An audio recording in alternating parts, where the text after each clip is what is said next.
वक्रतुंड महाकाय सूर्यकोटि समप्रभ निर्विघ्नं कुरु मे देव सर्वकार्येषु सर्वदा। भाद्र मास शुक्लपक्ष चतुर्थी रे विघ्नराज गणेशंकर होची पूजा अर्चना से सबुठी रही चलचंचल एवं गोटे गोटे मूर्ति कारीगर माने महाप्रभुंकर बर्तमान प्रतिमूर्तिर शेष सूर्य मुझे दूसरी मु अच्छी जटणी ब्लॉक छणगर पंचायत रही छणगर गाँ यही गाँव ये हूँ परिवार मनोज महाराणा परिवार जी कि सपरिवार बर्तमान एवं श्री गणेशंकर प्रतिमूर्ति निर्माण कार्य लगी पिला बळे आग्रह रही एवं से आग्रह आज प्रतिफलन होती भली कि भली केते सुंदर प्रतिमूर्ति आप देखुंती केउठी सिंहासन पर बसी तो पुणी केउठी श्री गणेशंकर उपरे महादेवंकर लिंग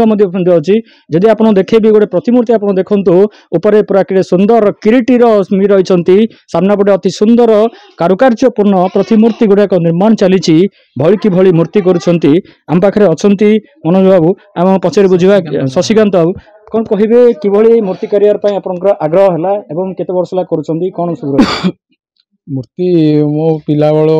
9 क्लास रे पढ़ला बेलो आ मूर्ति आरंभ करची मो 15 वर्ष परे हबो मूर्ति कलानी आ मो पिला बेले छोट छोट मूर्ति करूथली तापर एतरे आग्रह हेबारु आस्ते आस्ते मूर्ति भल लोक नेले तो एमती आस्ते आस्ते मोर डेभलप है चलती भल चलती परिवार रे की सहयोग परिवार रे बड़ भाई पुतुरा सान भाई समस्ते मिसी साहाय्य सहयोग करछुंदी तो से माने साहाय्य सहयोग करछुंदी बोले मते से गुडा मूर्ति करि परछि आगु आहुरी अधिक मूर्ति करी बोले आशा रखिछि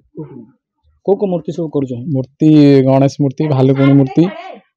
विश्वकर्मा मूर्ति लक्ष्मी मूर्ति ना एटा मोर शो कला माने मु एटा केवल देखिकी करछि मु मोर कोठी सिखिनी ट्रेनिंग नहीं जदिओ कौन कला सब कौन प्रशिक्षण नि जाय थाए किंतु बिना प्रशिक्षण रे निजस्व स्व कला ये तांकर जदिओ श्री गणेशंकर आशीर्वाद तांको ऊपर अछि एवं से कोठ ना कोठी एबोली सुंदर प्रतिमूर्ति मु मध्ये आपन देखा चाहिबी आपन देखुचंती एटा पूरा सिंहासन बेसरे बसिचंती श्री गणेशंकर पेटरे पूरा आपन जदि देखबे नागराज विराजमान करथुआ बेले उपरे महादेव को मध्ये से विजय करछंती अन्य केते सुंदर चर्चपूर्ण रही भाई एमती कर पाठ पढ़ा 10th सैला आस्ते आस्ते भाई टे साहय कर भाई एकला तो कर हेल्प करे पड़ी आप शुणे समस्त गोटे मात्र आग्रह था समस्ते सहयोग कर समस्ते सहयोग आशा बढ़ी 4 मास पूर्वर ये सब आरंभ कर धीरे धीरे जो कला आज बर्तमान प्रस्फुटित हो लगी केवल जटणी नुह जटणी समेत तार विभिन्न पंचायत एवं खोर्धार विभिन्न स्थान प्रतिमूर्ति जाऊँगी गणेशंकर प्रति रही समर्पित भाव आज कोट ना कोटी प्रतिमूर्ति ही तार बयान कर खोर्धा जटणी प्रभात पाणिग्राही रिपोर्ट धरित्री लाइव।